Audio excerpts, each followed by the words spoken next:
name is Percy Gabriel J. Urucha. My name is Princess Denise Ramos. My name is Princess J.M. Bautista. My name is Angela Mendoza. My name is John Cleaver Hernandez, and we are the group. And we are going to present to you some of the diseases That has been re-emerging And still re-emerging in this current time. Without further ado, let's go on to the video.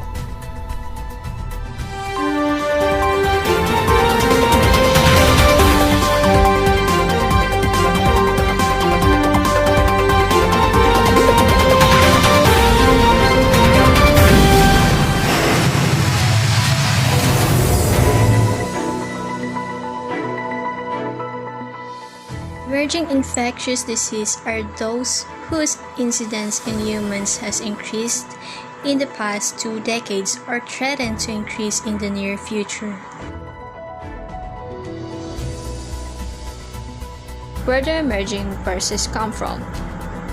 Emerging viruses have their origin in host species or populations in which they are well established, which play the role of reservoir host during emergence. So the first disease or virus that we're going to talk about is COVID-19.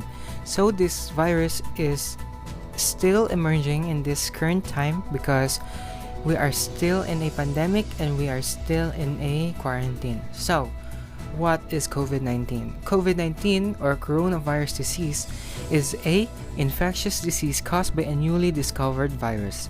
Most people who fall sick with COVID-19 will experience mild to moderate symptoms and recover without special treatment. It still depends upon the person who has been affected by the virus. Severe acute respiratory syndrome, in short SARS, is an infectious and at times deadly respiratory disease. SARS initially showed up in China in November 2002. Inside a couple of months, SARS spread around the world, conveyed by clueless travelers. The effects of SARS in our body may include headache, an overall feeling of discomfort, and body aches. After 2 to 7 days, patients develop a dry cough, shortness of breath, and a pneumonia. Ebola virus disease, or also known as EBD, formerly known as Ebola hemorrhagic fever, is a rare but severe, often fatal illness in humans. The virus is transmitted to people from wild animals and spread into human population. Ebola is a rare but deadly virus that causes fever, body aches, and diarrhea, and sometimes bleeding inside and outside the body.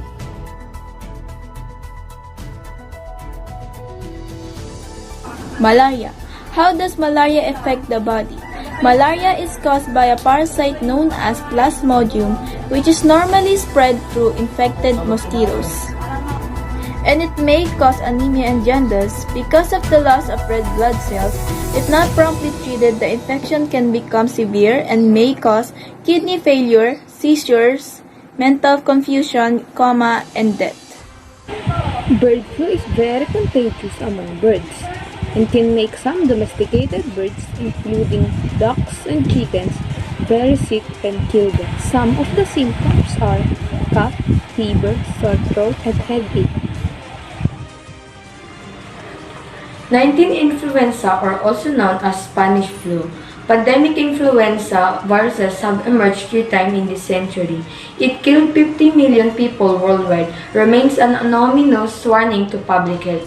Its unusual epidemiologic features and the basis of its pathogenicity remain unanswered. Understanding the 1918 pandemic and its implications for future pandemics requires careful experimentation and in-depth historical analysis.